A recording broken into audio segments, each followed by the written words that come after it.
What's up, everybody? We're back with another episode of Lucas Tigers and Bronze, and we got a fun one today. I would say my favorite show of last year, because I got to wear a suit jacket and look professional and the whole deal. But we're talking about the Mint A Collective. suit jacket with Jordans. Suit jacket with Jordans and Kobe's one day too. I had Kobe's on. He's not a top 5 player all time, but I still wore his sneakers. It is what it is. Jordan clearly is a top 5 player. But I mean, Mint Collective's back. And we have Blake Ulrich, who is one of the folks who's in charge of setting up Mint, doing the promos, getting the partners in line, everything that goes on behind the scenes, in front of the scenes, on top of the scenes. So we're lucky to have Blake. Blake, welcome to the show. Can't wait to chat with you a little bit about Mint Collective this year. Yeah, thanks. Happy to be here. And, back to last year, too, I'm sure Paul Pierce remembers a little bit more as well. So I don't think he remembers anything, actually. Paul Pierce is a good time, man. That was fun. I mean, listen, I'll just start it off, and Andrew will get into your origin story and all the other fun questions, but I'll just start it like this. I mean, Mint was, an impressive show last year. It took the show, the card event forward, and a lot of people took a lot of things from Mint, a lot of everything from carpet to cleanliness to what it looks like. It sort of was the future of card shows, and we've seen a lot of people I don't want to say steal from it because it's good. Its imitation is the most sincere form of flattery, but it also makes your job a little tough. So I just want to jump right in. Can you give me a top line? What are you doing this year to improve upon what was already an amazing show last year? Yeah, appreciate the kind words. I mean, it was definitely a new format to the hobby last year, and we recognized that, and to the extent it still is, right? But with such a growing space, like there's room for more than just your straight trade show, and like we wanted to bring that Comic-Con type of environment to the hobby and allow for, yes, a place where transactions in the marketplace and trade show could still happen, but also where discussions could happen and thought leadership and networking. And, so we were really excited about it. To be honest, last year was a first year for us. So there were obviously some learnings. I think we heard the hobby post the event and we took a few things back. One of the major items was there was overlap between the marketplace and the learning and like the workshops and panels. And we separated that out. So we added an extra day this year so people could attend both. We also heard that, there wanted to be more opportunities to buy and transact on a bigger floor. So we expanded our space. We expanded the marketplace. We're taking over now basically the whole ground floor of the MGM conference center there. And with it separated out, we're really excited about, a really dynamic marketplace, really great workshops and thought leadership, and then some really fun social events at night as well. Nice. So bigger floor, more ability to do it. I will tell you, it's funny that's the first thing you bring up. That was definitely one of the feedbacks we got. People were kind of running into, doing panels and talking at the same time that the show was going on. So it's interesting. You take the feedback from the hobby into it, not just Mint, but anybody who's putting a show together, anybody's doing anything in the hobby. This is kind of what Andrew says, right? I mean, listen to the feedback. If you're going to do something a second time around and make it better than the first, listen to what people who are there have to say and kind of run with it, right, Andrew? So I listened to what Cage has to say, and he said, Andrew, let's do hobby awards. And we did a category called Best Hobby Editions in 2022. And the gentleman sitting in front of me, and obviously the team and Dave Marino put together an amazing show. And it was voted Best Hobby Edition of 2022. I think you guys in Burbank were right there neck and neck. So what we're doing is we wanted to give back. So 5 of you guys, Mint is providing a Zion case. It was at the Apex last year. We're meant to be, and there was a little bit of the rescheduling, which is so admirable because when you reschedule events, that's a pain in the ass.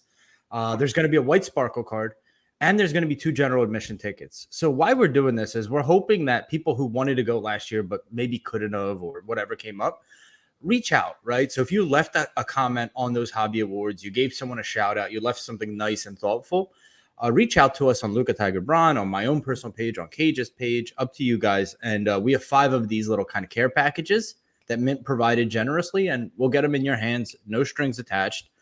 reach out if that's something that might be interested and you're listening to this email and you might want to go to Mint in March.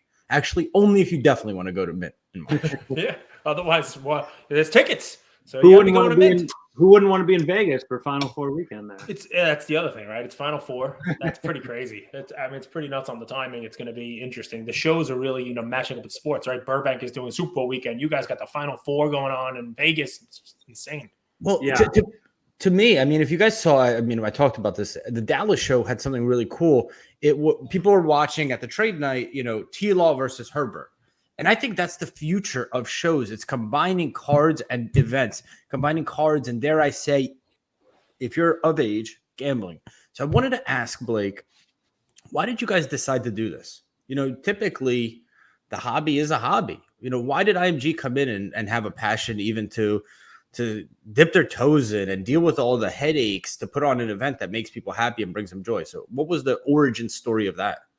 Yeah, it's a great question. Those who might not be familiar with the company, like IMG is a sports and media company that's been around for a long time. It's a part of a bigger, parent company called Endeavor, but what we are is a live event and experiential company, right? So putting on events is our bread and butter, and we know how to do that. We understand. So to be honest, it was actually, it wasn't that difficult for us to even think about. Like, we circle around in the areas, we felt that we could provide really good value to the hobby, and there's no ancillary business that we're operating. We don't operate a hobby shop. We're not a breaker. Like, we literally are just here to provide more value and provide what we think is a new experience for the hobby that really needs more experiences that are beyond just trade shows, right? And so we wanted to be all inclusive. Again, like, we want to work with Burbank. We want to work with other shows. We want to make sure we're celebrating everyone in that, but there's room, as you said, for more than just trade shows in the space. And as we continue to develop, there's no reason that this couldn't come about. And to your point, Collectible and Dave Marino had really good feedback into this, and have been critical. And we're really excited. Gage, what was your favorite thought leadership panel of last year, besides the one you were on? Well, yeah, obviously anything I'm on is the best. No, I mean, listen, I loved Fanatics being in there and talking about some of the things they were doing. How do you go wrong with Peyton Manning talking on the panel? I liked the talk about digital and how that's going to factor into the hobby. Although I think, Mint was really ahead of the curve on that. And it might be something that in a couple of years, people look back on that panel and like, wow, these guys were talking about this, that many years in advance. It's not for everyone. But it's fun to talk about things that, that folks weren't chatting about at the time. Think about how different the market is now than what it was, May of last year. Just, how the hobby has changed, the landscape of the hobby has changed. So I loved, sitting on most of them, man. I really did. And yeah, the stuff I'm on, come on. Anything I talk about, I'm hobby gold here. Come on now. So to that point too, one of the areas and the feedback that we received was people also want to hear new things now. They want to be more engaged with new topics and new formats. And so we basically introduced, beyond just panels this year, more of a workshop environment as well too. Yeah. So you may have seen, we announced that CSG is going to, do a grading school there, which they're actually going to grade cards live on stage on site and help educate everyone and talk through it, and really, open door environment. So we're really excited about things like that. Bullpen. It's a really cool idea, Blake. I mean, I saw Andy Broom's going to be doing it, right? And he knows what he's doing. Yeah, and listen, credit to them for actually, unveiling the curtain and letting a few people behind the scenes there, right? And so, bullpen. I got an idea, Blake. If you want to throw it out there, I got an idea, but it might be too late. Maybe it's for next year. But I think they used to do this at the National. I mean, did we talk to? Was it Derek? Derek Grady. Derek Grady, who talked about this, and he would win it. But they used to have grading competitions. as part of a workshop. Like they'd let people go and, okay, here's the cards, grade them. What should this be? See if they find the flaw, see if they see like the bubblegum stain on the card, see if they see like an imperfection. Andy Broom versus Tags. Technology. Go ahead, let the graders do it. The robot. Kasparov versus the robot. That could be fun too. Get Tag to put that big supercomputer up there against some of the super graders. You're right. It's like the chess competition. They're hopefully they're watching, and maybe we'll get there you go. But to your point too, another thing we're doing with Bullpen is they've recruited a few other stores. We're going to recreate a hobby shop on site where we're going to make it a community feel, kind of the new forward thinking message of the hobby shop. And like we didn't hit on LCSs enough, I think, last year. So we want to make sure that they're inclusive this year. But like for Bullpen to help make that investment and like literally recreate a store on site as a social environment, that's going to be really neat as well. So like those are just a couple, but with Fanatics and eBay and Panini and all those be involved for more workshops to come, we're really excited. So I'm reading this book or listening. It's called Shoe Dog, kind of the founding story of Nike. And obviously business is war. There is a war battle component to business, and people want to win market share. But at the same time, what I think these conferences, these thought leadership conferences provide is for a day, for a weekend, for a week, however long the hangover lasts, we at least are all rowing in the same direction. And I think there's something to that, because most shows are trade shows, right? We're going trying to just get the best deals. You have the hobby lacked for a long time was a thought leadership show where, at least for that weekend, we get to share the ideas, whether that's Bullpen LA meeting a hobby shop from the East Coast and saying, here's something I changed about my business that really worked.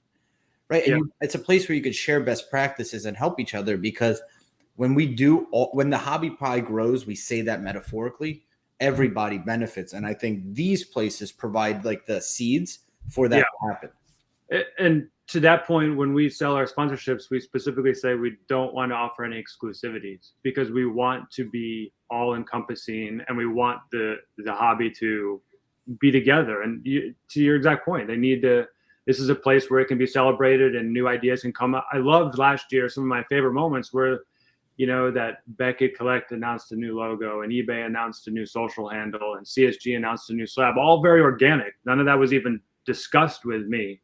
So like to be a place where some of those announcements can take place is really exciting. Exclusivity. Cage, we know that word all too well. The hobby loves its exclusivity. So Blake, we're going to keep it short today, but there is an announcement, like kind of a huge one, honestly. And it's one I know Cage will like. You want to share with some of the people in the audience if they're admitted? Well, I mean, amongst a few of those workshops and speakers, that'll be there. I mean, I should definitely say that Peyton Manning, we'll make sure he's back, and involved again this year with our Omaha Productions relationship. But I think one that will be key for a lot of the hobby out there is we're really excited to have PSA doing on-site grading, as well as never been done before, pre-event submissions, so you can mail in advance and pick up at the show.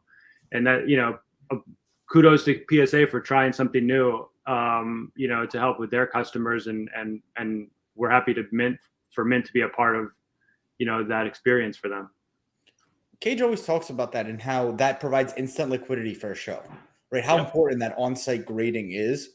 Honestly, it doesn't matter even who provides it. It's amazing that PSA is providing it, and you'll probably post more about the details of how to send something in and get it picked up at the show. I'm sure there's kind of a lead time there. It just provides instant liquidity of raw cards. They're waiting for you graded at the show. Now you're into them good, and it kind of stimulates that little local buy-sell economy. For sure. I mean, it'll be at regular service levels and up, starting in March. You can mail it in, and you could literally be there on Saturday and get stuff on Sunday. So, that's, again, I can only imagine the logistics behind it for a grading company. So kudos to them for taking this leap, and we're excited to be a part of it. I mean, listen, for a bunch of things, right? I mean, folks talked about how the marketplace could have improved, right? So let's give Mint a little pat on the back here, right? Made it larger. You took your own competition out of it. I mean, there's always going to be people competing in Vegas, right? I mean, there's always gonna be shows. There's always gonna be fountains. There's always gonna be wolf packs running around with Andrew, doing their thing. Jaeger bombs left and right, Andrew? That's your drink. That's my drink. That's his drink, right? A little Jaeger bomb. There's always gonna be the other stuff, but you don't want Mint competing with Mint. So you fix that. The thought leadership panels are gonna be, not competing with it, but more importantly, now you have grading companies on site who will allow you to send cards ahead of time and pick them up there. So now you have people who are it's an ATM machine. You can pick up your graded cards and walk around the show, trade them. You have liquidity to buy and sell with. And, anybody who's buying raw cards there, anybody bringing raw cards can get the cards graded right there on. I mean, it really does add a level to a show that is not there if you don't have that. I mean, and for PSA to do it, listen, PSA, they live grade at the National and now National and Mint. So, it is a draw, and, it definitely changes the dynamic of a show tremendously. Yeah, we're really excited. And again, it's just one of the announcements that you're going to see here in the next couple months. Again, we're excited to have Fanatics involved. We're excited to have eBay there again as our presenting sponsor. Beckett is right there as well, and so everyone is there. Again, we're really excited. It's a mix of really great, the trade show floor, the marketplace floor is really in a good position there. There's not much, I think it's pretty much full, but it's a mix of tables. It's a mix of corporate. It's a mix of new business. So again, it's a good environment last year. And then you mix in some of the opportunities for, again, all these people to connect and develop new businesses and great conversations. I mean, it's really a great environment. Yep. Last two questions, Blake. What's your one or two grails to pick up? Are you a collector of cards? I mean, I see. Is that baseballs or golf balls? It's funny that you asked that question. You just picked up your grail. To me, they do not. Baseballs, that would be the biggest case in the world if they were baseballs, but they are golf. Pong. You're an all-star ping pong player. That could be. Do you have a Tom Watson autograph ball that actually is autographed by Tiger Woods? And do you know why that's funny? I do not know why that's funny, but I almost have those right here. So you're close. This year, somebody bought at auction a Tiger Woods signed golf ball that was sold as a Tom Watson signed ball. And the person realized, obviously, that it was really Tiger Woods' signature on it. The auction house just sold it incorrectly. So that was a nice little steal. But wow. That's why I asked that one. No, by the way, I saw Blake coming out of the National and saw what he buys. He has a very eclectic taste. So it's actually a great question, Andrew. Please follow through with it. Carbon Electra Tops Chrome Black Refractor. No. I'm all over the place. I'm a collector, but I'm more of a goat collector. You're gonna give me, but I also like to collect. I'm very much a fan of collect what you like. Right. And so funny enough, during break, I was going back and I grew up in kind of the junk wax era. Right. And so I know it's hard to find more gems in that time frame. But over the Christmas break, I was like, maybe I should dig into Topps Tiffany a little bit more. And people, they're out there, and the pops are reasonable on those. And, love my favorite go-to player, Ricky Henderson. All time, love him. So anything Ricky Henderson, I'm in full support for. They weren't making a Ricky Topps rookie in Tiffany. Tiffany didn't come out yet, but you get some pretty low pop, right. Mid '80s Ricky Tiffany cards. They're pretty nice. If you guys listen to the show, you know how much Cage loves those Topps Tiffany cards. Love them. I secretly think you had a high school girlfriend named Tiffany. No, but she was a great singer back when I was, there's moments. I love finding those little things within the bigger spectrum that that mean something to you. But again, always love my LeBron. If I'm in the newer era, I love my Mahomes and things of that nature. So again, more of your standard goat chaser, along with some non-sports stuff too. So. But those are you are a golfer, right? Those are golf balls.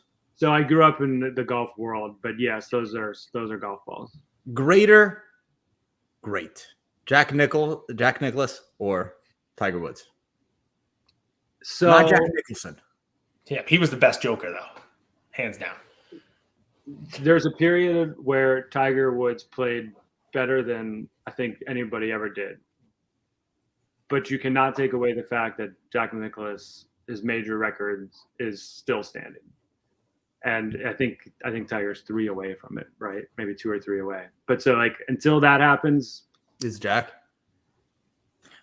Blake, has anyone ever told you look like Joaquin Phoenix?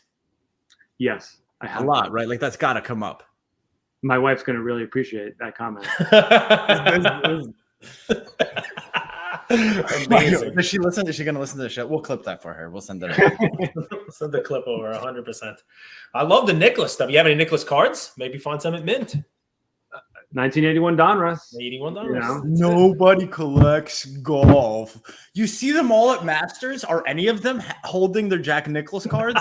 It's a little too bad that 2001 Upper Deck Tiger was, got such a high pop. But like, he's Tiger Woods. I mean, it's phenomenal. It's an amazing card. It's an amazing card. Well, listen, Mint guys, give the read. When is Mint?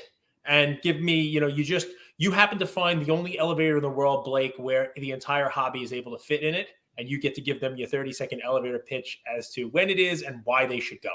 Yeah, no worries. March 30th, April 2nd, MGM Las Vegas. We're really excited. Again, it's open to everyone. I know some people think it's an industry conference, but it is open to everyone, and it has, you're going to have your ability to have your card show moment. You're going to have your ability to have your thought leadership moment, and you can have, some social connections on the side there at night too. So it's really an event that's meant to be for everyone, and we hope to see everyone out there. And guys, if you're thinking about going, you have questions, please reach out to us. We can answer. I was there last year. We can get you answers to this one. And, that is one of the more common misconceptions. It is not an industry summit for just business insiders. Everybody goes. Everybody has fun. There's something for everyone. I bought my infamous Chunk Goonies autograph at the show last year. I'm looking for this year. I want to add Squints. I want to add a Squints auto. Andrew doesn't even know what this is. This is or maybe a Wendy Peppercorn. If you bring it out to Mint, I'll buy it. I'll buy the autos. I think they were in archives, so I'm looking for it. But yeah, thanks, Blake. We appreciate it. And guys, anybody who's thinking about going, if you go to one show a year, this is right up there with National. And now with on-site grading and all the crazy stuff that they're doing, this show is one that I would highly recommend. Thanks, Blake. Thank you.